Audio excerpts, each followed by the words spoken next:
সমাজে পর্দার কোনো গুরুত্ব নাই, যার তার সাথে দেখা সাক্ষাৎ ঠিক অবাধে মিলামেশা সব চলছে।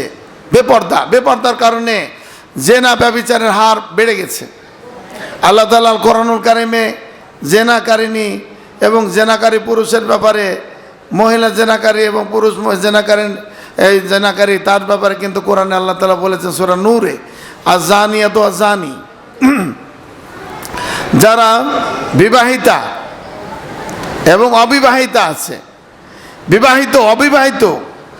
বিবাহিত পুরুষ বিবাহিতা মহিলা যদি জেনার সাথে লিপ্ত হয় তাদের জন্য শাস্তির ব্যবস্থা আছে একরকম, আর যদি অবিবাহিত পুরুষ অবিবাহিতা মহিলা যদি কি হয় জেনার সাথে জড়িত হয় তাহলে শাস্তির বিবরণ হলো ভিন্ন। যদি বিবাহিত হয়, বর্তমানে বিবাহিতর মধ্যে এটা আছে বেশি, এই বিবাহিত পুরুষ বিবাহিত মহিলা যদি জেনা ব্যভিচারের সাথে জড়িত হয় তাহলে ইসলামী সরকার ব্যবস্থা থাকলে সরকার সেখানে কি করবে, তাদেরকে একেবারে কোমর পর্যন্ত মাটিতে কি করবে, পুঁতে দিয়ে তাকে পাথর নিক্ষেপ করে করে তাকে হত্যা করা হবে। এইরকম শাস্তির ব্যবস্থা যদি থাকতো তাহলে বাংলাদেশে কি আমাদের এই সমাজ ব্যবস্থাটা কি সুন্দর হতো না? কেউ খারাপ এই গর্হিত কাজে কেউ জড়িত হতো না ভাইরা আমার। আর যদি অবিবাহিতা হয় 100 বেত্রাঘাত দিতে হবে, 100 বেত্রাঘাত করতে হবে, আর 1 বছরের জন্য দেশ থেকে অন্য দেশে পাঠিয়ে দিতে হবে শাস্তি। এই শাস্তি যদি কার্যকর থাকতো সমাজটা সুন্দর থাকতো না? নাই। এই জন্য আমাদেরকে আল্লাহর বিধানের দিকে কি করতে হবে, ফিরে যেতে হবে। আল্লাহর বিধানের মধ্যে যারা এই যে মদ পান করছে, নেশাদ্রব্য পান করছে, তাদের বিধানটা কি বলেন তো দেখি? মদ পান করা জায়েজ আছে, বিড়ি পান করা জায়েজ আছে, সিগারেট পান করা জায়েজ আছে, জর্দা সব হারাম। এই হারাম এর সাথে যদি কেউ জড়িত থাকে আর ইসলামী সরকার ব্যবস্থায় যদি প্রমাণিত হয়ে যায় যে এটা মদখোর, তাহলে তাকে গ্রেফতার করে নিয়ে আসা হবে, গ্রেফতার করে নিয়ে এসে তাদেরকে শাস্তি দেওয়া হবে। রাসূলুল্লাহ সাল্লাল্লাহু আলাইহি সাল্লামের জামানায় এই মদখোর যারা আছে, নেশাদ্রব্য পান করে, তাদের শাস্তির ব্যবস্থা ছিল যে তাদেরকে গণপিটুনি দেওয়া হইতো।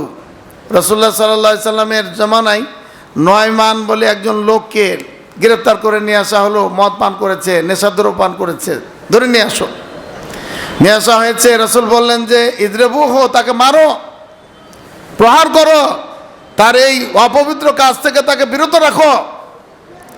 ফাদারাবনাহু, সাহাবী আনাস রাদিয়াল্লাহু আনহু বলেছেন ফাদারাবনাহু, আমরা তাকে প্রহার করলাম, বিল জারিদে, খেজুরের ডালা দিয়ে, অবে আর দিয়েছে না, আমাদের চাদর দিয়ে, অবে নিয়ালে না, জুতা পিটা করলাম, জুতা দিয়ে পিটাইলাম, অবে এই দিই না, এবং কিল ঘুষি, হাতেও কি মারলাম, কিছু কিল ঘুষি দিলাম। তাহলে আজকে যদি সমাজ ব্যবস্থায় এইরকম গণপিটনির ব্যবস্থা থাকতো তাহলে আমাদের এই সমাজে বিড়ি, সিগারেট, ধূমপান, জর্দা, ইয়াবা, বাবা, এই যে মদ, গাঁজা, এগুলোর ব্যবস্থা থাকতো নাকি? এখন সবাই যে ছোট ছোট দোকান দিয়েছে, কিছুই বিক্রি হয় না, রাত্রে এই যে এখন থেকে বিক্রি শুরু হয়ে যাবে, আছে না নাই কিছু? না আপনাদের এলাকাতে নাই? আছে, সব এলাকা গ্রাস করে ফেলেছে, চুপচাপ বসে আছে দোকানে, লোকজন আসতেছে নিরিবিলি নিয়ে যাচ্ছে মদ পান, এই নেশাদ্রব্য বিক্রি করছে। না, এটা করা যাবে না। তারপরে আবু বকর রাদিয়াল্লাহু আনহু জামানায় 40টা বেত্রাঘাত দেওয়া হইতো এই মদখোরদেরকে। তারপরে উমর রাদিয়াল্লাহু আনহু জামানায় 80 বেত্রাঘাত করা হয়েছে, 80। এখনও যদি সরকারি নির্দেশনা আসে তাহলে আপনার কোরআন সুন্নাহর সরকার যদি এসে যায়, কোরআন সুন্নাহ মোতাবেক চালানোর, সালাফে সালেহিনের মানহাজ অনুযায়ী, তাহলে কিন্তু আপনার এই যে 80 বেত্রাঘাত লাগানো হবে একটা এই জর্দাখোরকে। মুসল্লিদের মধ্যে জর্দাখোর আছে না নাই? বিড়িখোর আছে না নাই? সিগারেটখোর আছে না নাই? গাঁজাখোর আছে না নাই? এদের বিক্রেতা যারা আছে, যারা খোর আছে, তারা সকলকে মারা হইতো, সমাজটা কি হইতো?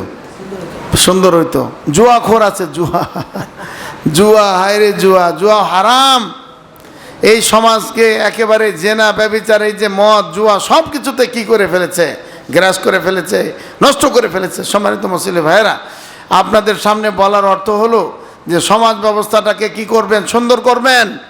এই সমাজের মধ্যে লোক সংখ্যা 500, ধরেন 500 জন, এর মধ্যে ছোট কতজন বড় কতজন লেখেন, তারপরে মহিলা কতজন পুরুষ কতজন লেখেন, তারপরে সালাত কার কখন ফরজ হচ্ছে লেখেন, সালাত ফরজ হয়েছে কার, এখানে কতজন লোকের সালাত ফরজ হয়েছে আপনার সমাজের সভাপতি সাহেব বলতে পারবে, আপনার ইমাম সাহেব বলতে পারবে? পারবে না। কিন্তু আপনার এই সমাজ ব্যবস্থাতে যদি আপনি রাখতেন যে আমার সমাজে 500 জন লোক, মহিলা 200 জন, 300 জন হলো পুরুষ মানুষ, তার মধ্যে প্রাপ্তবয়স্ক মহিলা হলো 150, প্রাপ্তবয়স্ক পুরুষ হলো 250, আরও অপ্রাপ্তবয়স্ক আছে, অমুক দিনে প্রাপ্ত হবে, অমুক দিনে প্রাপ্ত হবে, প্রাপ্ত হলে তাদেরকে সলাতের জন্য বলা হবে, পর্দার জন্য বলা হবে, তাদেরকে ভালো কাজের জন্য বলা হবে। আছে এইগুলো? নাই। এই সমাজের মধ্যে তালিকা থাকতে হবে যে চোর কতজন আছে, চোরের তালিকা হওয়া দরকার। এই সমাজে ধরেন যে 5 জন চোর আছে, এই 5 জন চোর আমাদের এই সমাজটাকে কি করে রেখেছে, জিম্মি করে রেখেছে, অস্থির করে রেখেছে। এই 5 জনকে ধরেন, তালিকা করেন, সমাজে মিটিং করেন, মসজিদে মিটিং করে কে কে চোর আছে তালিকা করে একজন একজন চোরকে ধরেন, ধরে তাকে বুঝান যে বাবা তুমি কিন্তু চুরি করবা না, চুরি যদি করো তো তোমার হালাল উপার্জন হলো না, হারাম উপার্জন হলো। তাকে বুঝিয়ে বুঝিয়ে আপনি কি করবেন, চুরি থেকে বাঁচিয়ে কোথায় নিয়ে আসবেন। এই তাহলে 5 জন থেকে কয়জন চোর ভালো হইল? 1 জন ভালো হইল। আরেকজনকে ধরবেন, 3 জন থাকবে, আরেকজনকে ধরবেন, 2 জন থাকবে, আরেকজনকে ধরবেন, 1 জন থাকবে, আরেকজনকে ধরবেন, 0 জনে হয়ে গেল। আপনার সমাজটা কি হবে? আছে না নাই ভাই বলেন? করতে পারবেন না। কিন্তু আপনারা আমরা কি এই মিটিং করি না? আমরা মিটিং করি কি মসজিদ কিভাবে সুন্দর করা যাবে, মসজিদ কীভাবে বিল্ডিং করা যাবে, কিভাবে আপনার আমাদের এই আলোটা ঠিক রাখা যাবে, তারপরে ফ্যানটা কেমন সুন্দর হবে, আমাদের মেম্বারটা কেমন হবে, ইত্যাদি ইত্যাদি নিয়ে আপনারা মিটিং করেন। ওটাও দরকার আছে, করবেন, কিন্তু আসল মিটিং আপনাকে করতে হবে।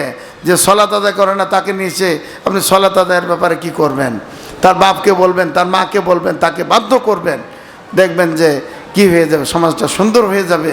সর্বোপরি সমাজ সুন্দর করার জন্য মক্তব ব্যবস্থা আপনারা ঠিক রাখবেন, মক্তব ব্যবস্থা ঠিক রাখবেন।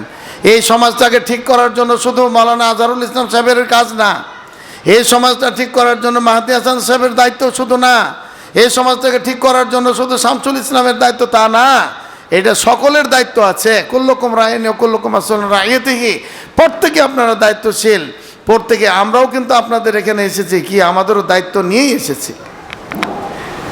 দাওয়াত দিয়েছেন, আসার প্রোগ্রাম করা খুব কঠিন ছিল, তারপরও আসবো বলেছি। আজকেও এমন প্রয়োজন হয়ে গেছে যে আসা কঠিন হয়ে যাবে। শামসুল ইসলামকে বললাম যে না আমাকে একটু এজাজত দিয়ে দাও, বলছে না হবে না, আপনাকে আসতে হবে। পরে আবার বললাম না একজনকে দে, তাহলে একজন মাদানিকে দেন। তারপরে আবার চিন্তা করলাম কাকে দিব, কিভাবে হবে। আবার তো এলাকার লোকেরা বলবে যে এই মৌলভী সাহেবদের কি নাই, কথার কোনো দাম নাই, কথার কোনো মূল্য নাই। সব কিছু বিশ্লেষণ করে করে আমরা কিন্তু চলে আসলাম। বলেন আলহামদুলিল্লাহ। আমাদের অনুভূতি থেকে আসলাম, আপনাদের অনুভূতি থেকে আপনারা কাজ করবেন। যেই কথাগুলো বলেছি, বেদাতি অনুষ্ঠানে যাবেন না, বেদাতি অনুষ্ঠান করবেন না, এবং সমাজে চোর ডাকাত বাটপার নেশাখোর যারা আছে, জুয়াখোর যারা আছে, বেপরদায় যারা চলে, যারা আত্মসাৎ করে, যারা জুলুম অত্যাচার করে মানুষের উপরে, তাদেরকে বিরত রাখার সর্বোচ্চ চেষ্টা করবেন। আল্লাহর কাছে আমরা দোয়া করি আল্লাহ তাআলা যেন আমাদের সকলকে যা বললাম, যা শুনলাম সে অনুযায়ী আমল করার তৌফিক দান